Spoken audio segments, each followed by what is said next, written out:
Hey guys, Ryan here with Pitching Tutors, and today we'll be going over why control over the fastball is more important than throwing the ball hard in the early years of pitching.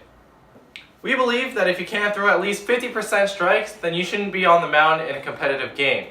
It's okay to throw below 50% strikes if scores aren't being kept, it's a scrimmage game, or if everybody at that age group can't throw 50% strikes because they're just starting out. Pitchers shouldn't use game situations as practice. Our sense of etiquette says that you should get all of your work done beforehand and come to the game ready to pitch. Obviously, all kids have to start off somewhere. If everyone in the league is just starting out pitching and is below 50% strikes, then that's a different situation. What I'm talking about is when players go through a draft and are picked by coaches based on their tryouts. The games have a different competitive feel then.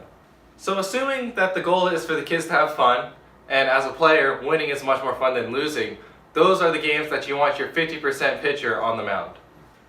The simple reason for that is the best way to beat a pitcher who doesn't throw at least 50% strikes is just to not swing the bat at all. And there are a lot of kids around the ages of 8 and 9 who are really good at not swinging. I happen to have been an expert at that, not to brag or anything. So control in throwing strikes is the most important thing about pitching. Throwing strikes at an average velocity will lead to many great things for your players, and it allows the defense to make plays and get outs.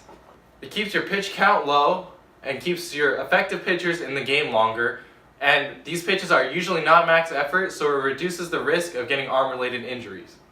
A routine fastball should be about 80 to 85% of max effort with the primary focus on hitting the intended location. A high ratio of strikes keeps everyone on the defense lively and focused because they know that with each pitch, there's a potential for something to be coming their way. It improves the morale of the entire defense by knowing that their pitcher isn't walking batters or giving up unearned runs. And most importantly, the batter has to do something good to get on base. A lot of kids just throw the ball in the direction of the catcher, hoping that they get the ball into the strike zone. That is not what you want from your pitcher. You want them to have an intention behind each pitch and a specific location that they're trying to hit. For example, I intend to throw a fastball to the outside of the plate for a strike. And if I miss, I can use that information for the next pitch to make an adjustment and get the ball into the zone on the next try. When we fine-tune our pitches, we can make adjustments to the location by inches. The coach might say, oh, you missed to the outside on that one. I want you to move your pitch 3 inches over to the right so it goes over the edge of the plate. And then the coach should be able to expect us to hit the pitch on the very next one. Yes, it takes time to get that level of control, but it's not as difficult as you might think. It only took me a year to be able to pick my locations.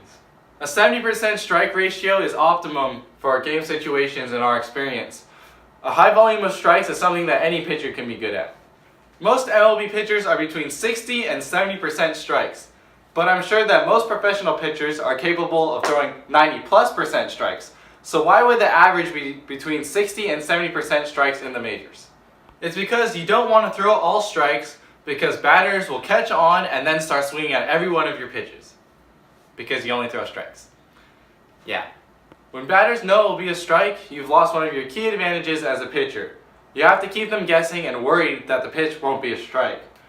So if you have your control locked in and are capable of throwing 90+% strikes, you're in a good position. That just means that you can choose to throw the ball outside of the zone to keep your ratio at 70% strikes. This puts a lot of pressure on the batters to do something with every pitch that they see, which leads to a lot of missed hits. Missed hits are a pitcher's best friend. Pressuring the batter to hit the ball on the edges of the bat and away from the sweet spot, but still into the field of play, is a gift to your defense. Missed hits make the entire defense look good, and relentless pressure by throwing strikes is a tool that average speed pitchers have in their toolbox. They just gotta sharpen that tool and use it in every game. Batters tend to watch the first strike go by in order to gauge the speed and the movement of the ball, so you get a free strike almost every batter. How nice is it to only have 2 more strikes to throw in order to get the batter out? That's a huge advantage for pitchers who throw 70% strike ratios. We've kept track of my pitch counts, and on average, a 70% strike ratio equates to a 12 to 14 pitch inning. That may vary from game to game, but it's pretty consistent across an entire season. We haven't even talked about using multiple pitches, just fastball and location change. So have I convinced you that control is more important than fastball speed for the average pitcher? Even if I didn't, you can still throw at faster speeds once you get good at control. There's no downside to the formula. But don't sacrifice control to get more speed, at least during the early years. Remember, it doesn't matter how hard you can throw. If you can't maintain at least a 50% strike ratio, you're no better than the kid who throws the slowest on the team. After all, a walk's a walk no matter how hard you throw. The 50% strike ratio is the entry point that differentiates the kids who can throw versus the kids who can pitch.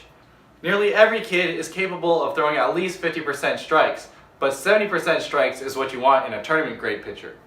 But only the dedicated kids using a good pitching program will be able to put in the volume of practice needed to reach that level of proficiency. If you found this information helpful, click the like button below. And if you want to see more future content, please subscribe to our channel. And I'll see you in the next video.